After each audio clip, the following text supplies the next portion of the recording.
The man wanted to be with his wife during childbirth, so he quietly put on a protective suit. I told my missus that I'd be by her side for this, and I don't break my promises. But when they saw he had worn it inside out, they just exchanged a helpless look. The midwife agreed to let him stay, watching him carefully pour water for his wife, his eyes full of encouragement. Even the midwife couldn't help but see him differently. Since it was their first child, the labor was going to be long and exhausting. Through it all, Marlon didn't show a hint of impatience. He held his wife's hand firmly, and seeing her push through the pain, he couldn't help but push along with her. With the midwife's help, the baby finally arrived safely. Marlon kissed his wife first, then turned to look at the baby, and tears streamed down his face. This was the fruit of their love, and he silently vowed to care for both his child and Eileen, more than ever before. But to everyone's surprise, Marlon seemed to develop postpartum depression. He constantly worried about the baby getting sick, feared the baby wouldn't eat enough or sleep well. What worried him the most was the birthmark on the baby's head.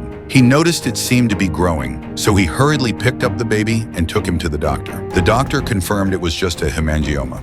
Is it bad, Doctor? It's just a birthmark. It's superficial. If I'm honest, I would expect it to disappear completely by the time he's 3 or 4 years old. Eileen scolded him for overreacting. The nun, knowing his worries, comforted him, saying not to be afraid, and that when the baby grew, her hair would cover the birthmark. Still, Marlon blamed himself. I had an umbrella up indoors when you was in labour. Do you think it's because of that? Ronald!